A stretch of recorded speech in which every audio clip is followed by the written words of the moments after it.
जय माता दी। नमस्कार दोस्तों, स्वागत है आप सभी का हमारे YouTube चैनल लक्ष्मी शर्मा की कहानियाँ पर।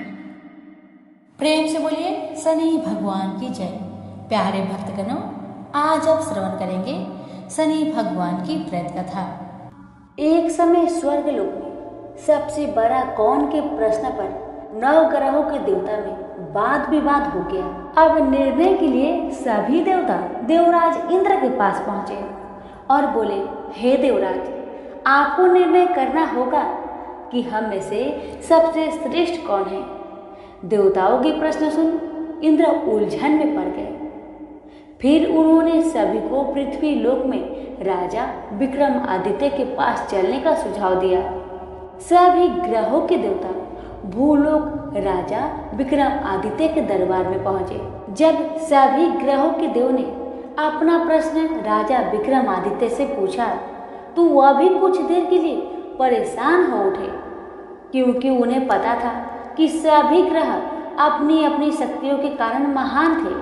किसी को भी छोटा या बड़ा कह देने से उनके क्रोध के प्रकोप से भयंकर हानि पहुंच सकती थी। बहुत सोच विचार करने के बाद अचानक राजा विक्रमादित्य को एक उपाय सूझा और उन्होंने विभिन्न वस्तुओं जैसे सोना, चांदी, कांसा, तांबा, सीसा, रांगा, जस्ता, अब्रक व लोहे के 9 आसन बनवाए। सबसे आगे सोने और सबसे पीछे लोहे का आसन रखा गया। उन्होंने सभी देवताओं को अपने अपने आसन पर बैठने को कहा। उन्होंने कहा, जो जिसका आसन हो ग्रहण करे। जिसका आसन पहले होगा वह सबसे बड़ा तथा जिसका बाद में होगा वह सबसे छोटा होगा। चूंकि लोहे का आसन सबसे पीछे था, इसलिए शनिदेव समझ गए कि राजा ने मुझे सबसे छोटा बना दिया है। इस निर्णय से शनिदेव रुष्ट होकर बोले, हे राजन, तुमने मुझे सबसे पीछे बैठाकर मेरा अपमान किया है। तुम मेरी शक्तियां से परिचित नहीं हो। सूर्य एक राशि पर 1 महीने, चंद्रमा 2 महीने 2 दिन, मंगल 1.5 महीने, बुध और शुक्र 1 महीने, बृहस्पति 13 महीने रहते हैं। लेकिन मैं किसी भी राशि पर 2.5 वर्ष से लेकर 7.5 वर्ष तक रहता हूँ। बड़े बड़े देवताओं को मैंने अपने प्रकोप से पीड़ित किया है। अब तू भी मेरे प्रकोप से सावधान रहना। इस पर राजा विक्रमादित्य बोले, जो कुछ मेरे भाग्य में होगा देखा जाएगा। इसके बाद अन्य ग्रहों के देवता तो प्रसन्न मन के साथ खुशी खुशी चले गए वहां से। लेकिन शनि महाराज बड़े क्रोध के साथ वहां से विदा हुए। कुछ समय बाद जब राजा विक्रमादित्य पर साधे साथी की दशा आई तो शनिदेव ने घोड़े के व्यापारी के रूप धारण किया और बहुत से घोड़े के साथ विक्रमादित्य की नगरी में पहुंचे। राजा विक्रमादित्य उन घोड़े को देखकर एक अच्छे से घोड़े की अपनी सवारी के लिए चुनकर उस पर चढ़े। वैसे ही होता है ये कि राजा जैसे ही उस घोड़े पर सवार हुए वह बिजली की गति से दौड़ पड़ा। तेजी से दौड़ता हुआ घोड़ा राजा को दूर एक जंगल में ले गया और फिर वहां जाकर उसे गिराकर गायब हो गया।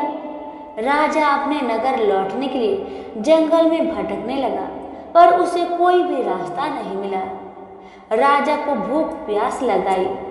बहुत घूमने पर उन्हें एक चरवाहा मिला। राजा ने उससे पानी मांगा। पानी पीकर राजा ने उस चरवाहे को अपनी अंगूठी दे दी और उससे रास्ता पूछकर जंगल से निकलकर पास के नगर में चल दिए। नगर पहुंचकर राजा एक सेठ की दुकान पर बैठ गए। राजा के कुछ देर दुकान पर बैठने से सेठ की बहुत बिक्री हुई। सेठ ने राजा को भाग्यवान समझा और उसे अपने घर भोजन पर ले गया। सेठ के घर में सोने का एक हार खूंटी पर लटका हुआ था। राजा को उस कमरे में छोड़कर सेठ कुछ देर के लिए बाहर चला गया। तभी एक आश्चर्यजनक घटना घटी। राजा के देखते देखते खूंटी सोने की हार को निगल गई। सेठ ने जब हार गायब देखा तो उसने चोरी का संदेह राजा विक्रमादित्य पर किया और अपने नौकरों से कहा कि इस परदेशी को रस्सी से कसकर बांधकर नगर के राजा के पास ले चलो। राजा ने विक्रमादित्य से हार के बारे में पूछा तो उन्होंने वही बताया जो उन्होंने देखा था। उन्होंने बताया कि खोटी ने हार को निगल गया। इस पर राजा के क्रोध और बढ़ गए। उन्होंने चोरी करने के अपराध में विक्रमादित्य के हाथ पांव काटने का आदेश दे दिए। सैनिकों ने राजा विक्रमादित्य के हाथ पांव को काट दिए और उन्हें सड़क पर छोड़ दिया।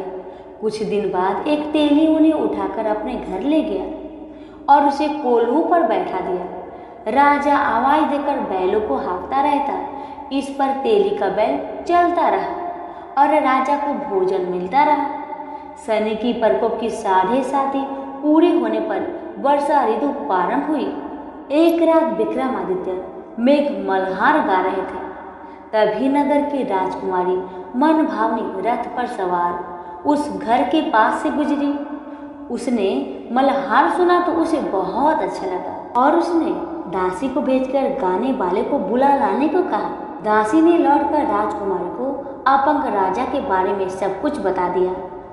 राजकुमारी उसके मेघ मल्हार से बहुत मोहित हुई और सब कुछ जानते हुए भी उसने अपंग राजा से विवाह करने का निश्चय किया। राजकुमारी ने अपनी इच्छा अपने माता पिता को बताया। तो माता पिता बात सुनकर बहुत हैरान रह गए। राजकुमारी के माता पिता ने राजकुमारी को बहुत समझाया कि उससे विवाह ना करो, कि राजकुमारी ने अपनी जिद नहीं छोड़ी। राजकुमारी ने कहा, अगर मेरा विवाह विक्रमादित्य के साथ न हुआ तो मैं अपनी प्राण त्याग दूंगी। राजकुमारी की ऐसी बातें सुनकर माता पिता को विवश होकर अपंग विक्रमादित्य से राजकुमारी का विवाह करना पड़ा। विवाह के बाद राजा विक्रमादित्य और राजकुमारी तेली के घर में रहने लगे।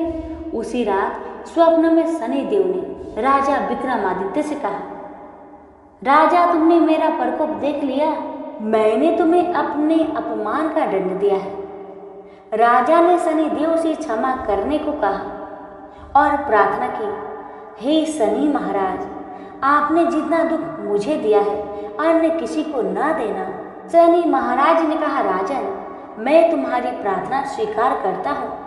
जो कोई स्त्री पुरुष मेरी पूजा करेगा, कथा का श्रवण करेगा, जो नित्य ही मेरा ध्यान करेगा, चींटियों को आटा खिलाएगा, वह सभी प्रकार के कष्टों से मुक्त होता रहेगा तथा उसके सब मनोरथ पूर्ण होंगे।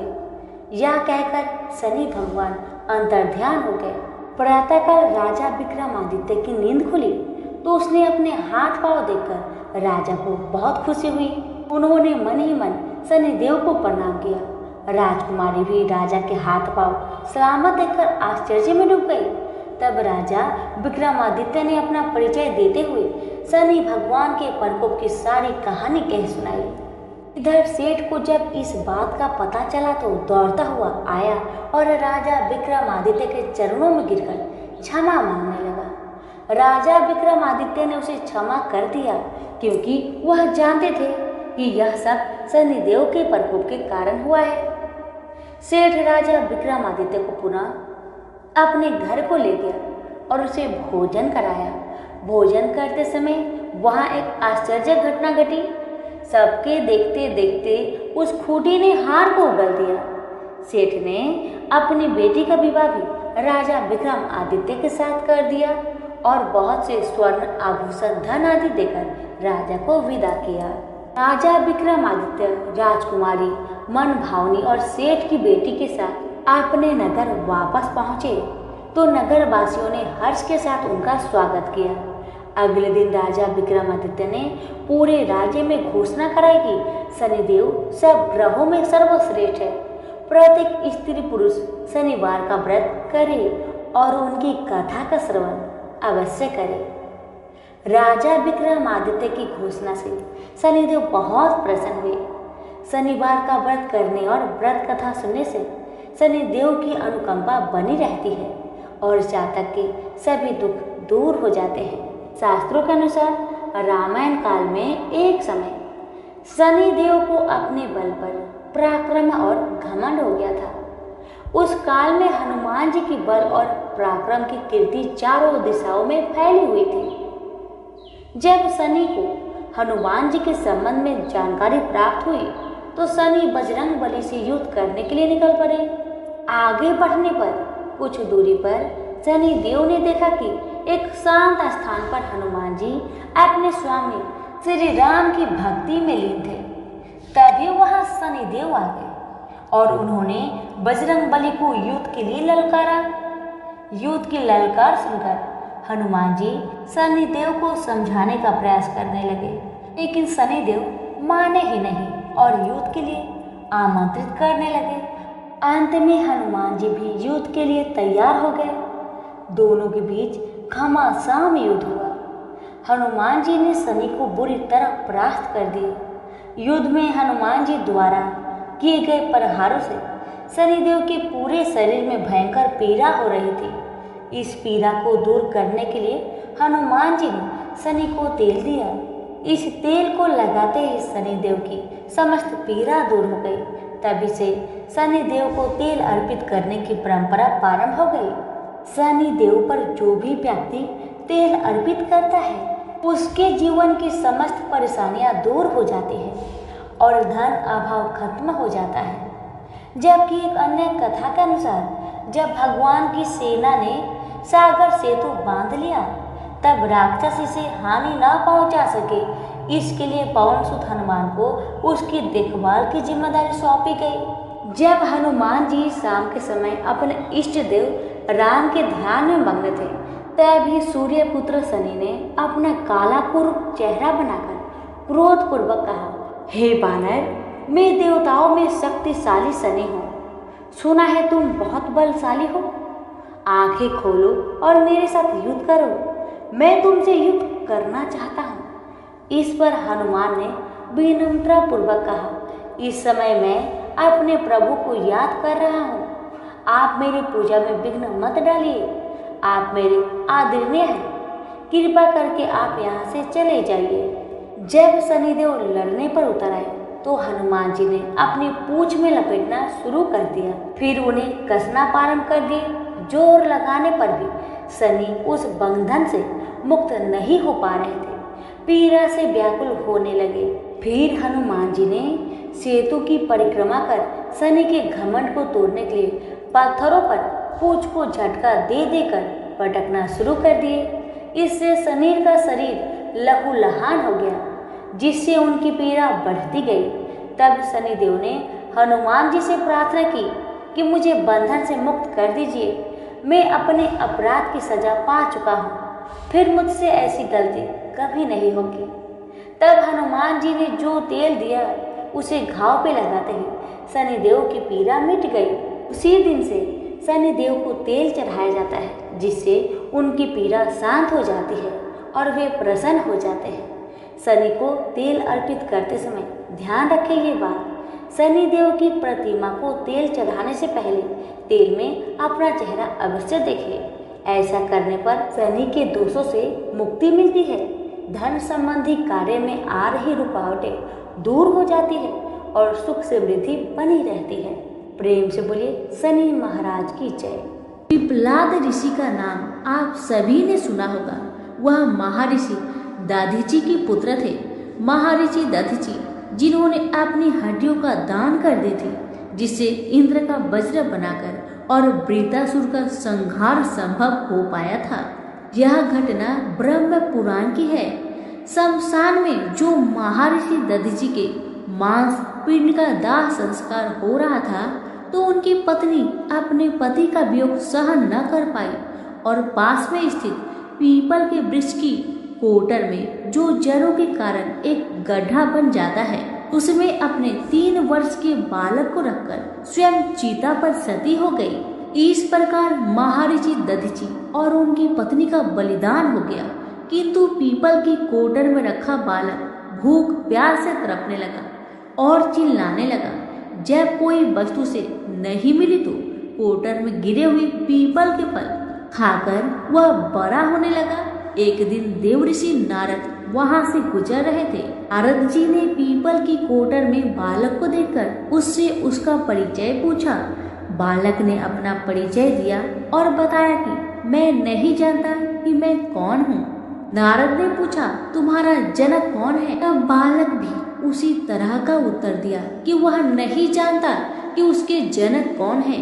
तब नारद जी ने अपना ध्यान धरकर उस बच्चे के बारे में पूरी जानकारी निकाली और उसे बताया कि तुम महान दधीचि के पुत्र हो। तुम्हारे पिता की अस्थियों का वज्र बनाकर ही देवताओं ने असुरों पर विजय प्राप्त की थी। नारद ने बताया कि तुम्हारे पिता दधीचि की मृत्यु मात्र 31 वर्ष की उम्र में ही हो गई थी। बालक ने अपने पिता की अकाल मृत्यु के बारे में जानना चाहा। तब नारद जी ने बताया कि उन पर आई इस विपत्ति का कारण शनिदेव की महादशा थी। नारद जी ने उस बालक को पिप्पलाद नाम दिया क्योंकि वह पीपल के पत्ते और उसका गुदा खाकर बड़े हुए थे। उसके बाद नारद जी ने उसे दीक्षित किया। नारद जी के जाने के बाद उस बालक ने, जिसका नाम पिप्पलाद था, ब्रह्मा जी की घोर तपस्या की। ब्रह्मा जी ने जब बालक से वर मांगने के लिए कहा तो पिप्पलाद ने अपने दृष्टि मात्र से किसी को भी जलाने की शक्ति मांगी। ब्रह्मा जी ने उसे वरदान दे दिया। ब्रह्मा जी के वरदान के बाद पिप्पलाद ने सबसे पहले शनि देव का आह्वान किया और उन्हें अपने सामने प्रस्तुत किया। सामने पाकर उन्होंने शनि देव को भस्म करना शुरू कर दिया। शनि देव शरीर से जलने लगे। ब्रह्मांड में कोलाहल मच गया। सूर्य पुत्र शनि की रक्षा के लिए सारे देवता विफल प्रतीत हो रहे थे। सूर्य ने अपनी आंखों के सामने अपने पुत्र को जलता हुआ देखा। ब्रह्मा जी उसे बचाने के लिए विनय निवेदन किया। ब्रह्मा जी ने स्वयं पिप्पलाद के सम्मुख प्रकट होकर शनिदेव को छोड़ने के लिए कहा, किंतु वह तैयार न हुए। ब्रह्मा जी ने एक के बदले 2 वरदान मांगने की बात कही। तब पिप्पलाद ने खुश होकर 2 वरदान मांगे। पहला, जन्म से 5 वर्ष तक किसी भी बालक की कुंडली में शनि उसको कारक नहीं होगा। जैसे मैं अनाथ हुआ, शनि के कारण कोई और अनाथ नहीं होगा। दूसरा, उन्होंने कहा मुझे अनाथ को पीपल में शरण दी थी। जो व्यक्ति सूर्य उदय से पूर्व पीपल वृक्ष पर जल चढ़ाएगा उस पर शनि की बुरी महादशा का असर नहीं होगा। माँ जी ने तथास्तु कहकर वरदान दिया। तब पिप्पलाद ने चलते हुए शनि को अपने ब्रह्मदंड से उसके पैरों पर आघात करते हुए मुक्त किया, जिससे शनि देव के पैर क्षतिग्रस्त हो गए और वह पहले जैसे तेजी लायक नहीं रहे। आता तभी से शनि को शनिचराय, जिसे हम आम भाषा में शनिचर कहते हैं, कहा जाता है कि रतिया शनिचरा जो धीरे धीरे चलता है, वह शनिचराय आग से जलने के कारण शनि की काया काली पड़ गई। आप अक्सर किसी भी पीपल के पेड़ के नीचे शनि की काली मूर्ति जरूर देखते होंगे। उसके पीछे यही पौराणिक कारण है। जब शनि की महादशा या साढ़े साथी चलती है जो आपके लिए अच्छी नहीं है, तो ज्ञानी जनों के पास बहुत सारे उपाय होते हैं, परंतु आम जनों को करने का एक साधारण सा उपाय मैं आपको बताती हूँ, जिसका लाभ 100% मिलता है। आपको सुबह उठना है, सूर्य उदय से पूर्व नहा धोकर पीपल के वृक्ष को जल देना है, उसके साथ चक्कर लगाने हैं और 7 चक्कर लगाने के बाद इस मंत्र को हिंदी में बोलना है। आपको कहना है कि जिस तरह से आपने पिप्पलाद ऋषि की रक्षा की थी, ठीक उसी तरह मेरी भी रक्षा करें और आप पाएंगे कि कुछ ही दिनों में आपकी जिंदगी में शनि के बुरे प्रभाव कम होते जा रहे हैं। प्रेम से बोलिए शनि भगवान की जय, पिप्पलाद ऋषि की जय। एक ब्राह्मण को सपने में नीली घोड़ी पर नीले कपड़े पहने एक आदमी दिखाई देता है और कहता है, हे ब्राह्मण देवता, मैं तेरे लगूंगा। ब्राह्मण घबरा कर उठ गया। अगले दिन यही सपना उसे फिर आता है। यह सपना उसे रोज आने लगा। वह परेशान हो गया और चिंता के मारे दुबला होने लगा। उसकी पत्नी ने कारण पूछा तो उसने सपने के बारे में बताया। ब्राह्मणी बोली, वे अवश्य ही शनि महाराज होंगे। अब की बार देखे तो कहना लग जाओ, पर 1.25 पहर से ज्यादा मत लगना। उस दिन सपना आने पर ब्राह्मण ने कहा, लग जाओ, पर कितने समय के लिए लगोगे? शनि जी बोले, 7.5 वर्ष का लगूंगा। ब्राह्मण ने कहा, क्षमा करे शनि जी, इतना भारी तो मुझसे झेला नहीं जाएगा। तब शनि जी बोले, तो 5 वर्ष का लग जाऊंगा। ब्राह्मण बोला, यह भी मेरे लिए ज्यादा है। शनि जी बोले, 2.5 साल का लग जाओ। ब्राह्मण ने मना किया तो शनि जी कहने लगे, 1.25 पहर का तो लगूंगा ही, इतना तो कोढ़ी कलंगी भिखारी के भी लग जाता हूँ। तब ब्राह्मण ने कहा, ठीक है। ब्राह्मण को 1.25 पहर की शनि की दशा लग गई। ब्राह्मण ने नींद से जाकर ब्राह्मणी से कहा, मेरी 1.25 पहर शनि की दशा लग गई है, इसलिए मैं जंगल में जाकर यह समय बिताऊंगा। मेरे लिए खाने पीने का सामान बांध दे। मेरे पीछे से किसी से लड़ाई झगड़ा ना हो, इसका ध्यान रखना। ज्यादातर घर में ही रहना, बच्चों का भी ध्यान रखना। इस 1.25 पहर के समय में कोई गाली भी दे तो चुपचाप सुन लेना, बहस मत करना। यह सब समझाकर ब्राह्मण जंगल में चला गया। जंगल में ब्राह्मण एक पीपल के पेड़ के नीचे बैठ गया और हनुमान जी का पाठ करने लगा। 1 पहर बीत गया। ब्राह्मण ने सोचा, बाकी बचा समय रास्ते में बीत जाएगा, इसलिए वहां से चल दिया। रास्ते में एक बाड़ी में मतीरे लगे देखे। माली से एक मतीरा खरीदा, पोटली में बांधा और आगे बढ़ा। आगे एक आदमी मिला जो असल में शनि देव थे। ब्राह्मण से पूछा, पोटली में क्या है? उसने कहा, मतीरा है।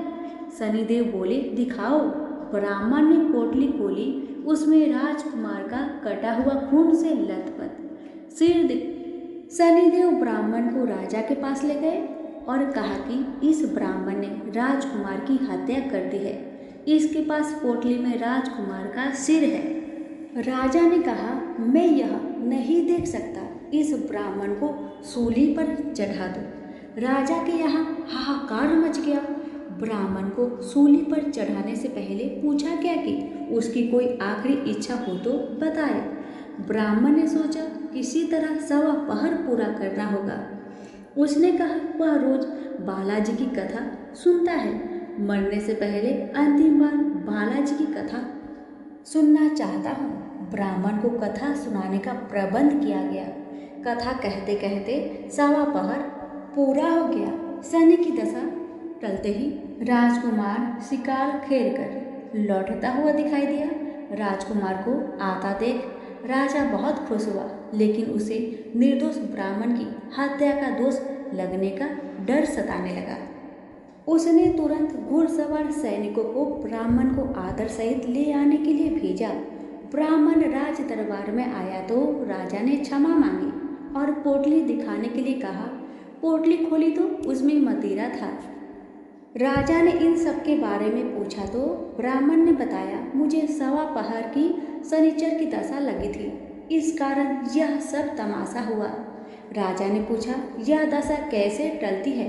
ब्राह्मण बोला, राजा, ये सेठ के लगे तो काला हाथी या काला घोड़ा दान करे, गरीब के लगे तो पीपल की पूजा करे। तब बोले, साचा शनिचर कहिए, जाके पाव सदा ही पढ़िए। शनि की कहानी सुने, तिल का तेल और काला उड़द दान करे, काले कुत्ते को तेल से चूपर कर रोटी खिलाए तो शनिचर की दशा उतर जाती है। राजा ने उसे मतीरा वापस दे दिया।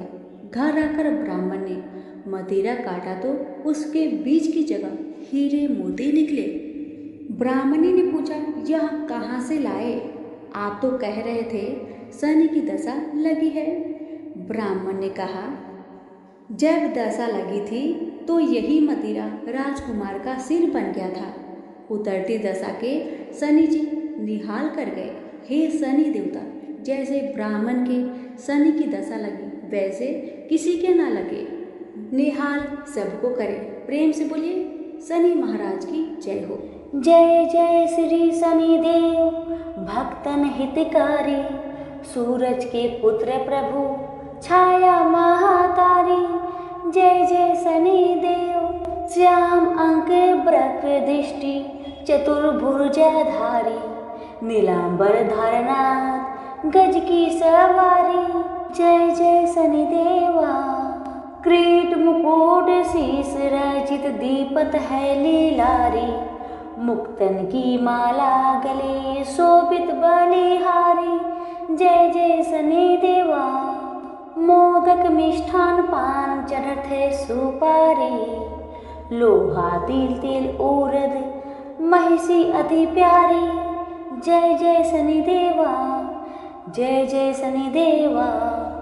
देव धनुज ऋषि मुनि सुमरन नर नारी, देव धनुज ऋषि मुनि सुमिरन नर नारी, विश्वनाथ धरत ध्यान शरण है तुम्हारी, जय जय शनिदेवा, जय जय शनिदेवा। प्रेम से बोलिए शनि महाराज की जय। अब सुनिए माँ महाकाली की कथा, तो प्रेम से बोलिए महाकाली की जय।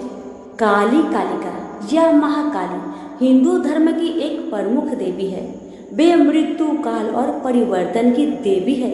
यह सुंदरी रूप वाली आदि शक्ति दुर्गा माता काला विकराल और भयप्रद रूप है, जिसकी उत्पत्ति असुरों के संहार के लिए हुई थी।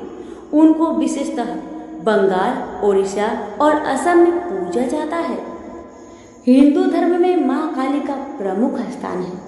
काली का अर्थ है समय और काल। ऐसा माना जाता है कि इनकी उत्पत्ति समय और काल पापियों के नाश के लिए हुई थी। समय और काल से कोई भी नहीं बच सकता, यह सभी को निकल जाता है। माता पार्वती ने यह भयानक रूप पापियों के विनाश के लिए धारण किया था। माँ काली पापियों के लिए विनाश है और अपने भक्तों के लिए प्रेम से भरी हुई है। जो भी प्राणी सच्चे मन से माँ की भक्ति करता है, माँ उसे मनोवांछित फल प्रदान करती है। माँ काली की कथा एक समय दारुक नाम के पापी असुर ने ब्रह्मा जी की तपस्या करके उन्हें प्रसन्न कर लिया। ब्रह्मा जी से पाए वरदान के कारण दारू अत्यंत बलशाली हो गया। वह देवताओं और ब्राह्मण को परेशान करने लगा। वह उन पर अत्याचार करने लगा। धार्मिक अनुष्ठान यह बंद करवा दिए और स्वर्ग लोक को चला गया। सभी देवता विचलित होकर ब्रह्मा जी और विष्णु जी के पास सहायता मांगने के लिए चले गए। ब्रह्मा जी ने बताया कि दारू का नाश सिर्फ स्त्री के हाथ से हो सकता है। सभी बड़े देवता भी उससे युद्ध में हार चुके थे। अंत में यह निश्चय किया गया कि दारू का वध भगवान शिव की पत्नी माता पार्वती करेगी। भगवान शिव ने अपनी तीसरा नेत्र खोलकर भयानक और प्रचंड महाकाली को जन्म दिया। उनका शरीर काले रंग का था और माँ काली के माथे पर तीसरा नेत्र और चंद्र रेखा थी। उनके हाथों में त्रिशूल और कई प्रकार के अस्त्र शस्त्र थे। महाकाली के प्रचंड रूप को देखकर सभी देवता थर थर कांपने लगे और वहां से भागने लगे। युद्ध में दारू महाकाली से पराजित हुआ और इस तरह उस दुष्ट का अंत हुआ।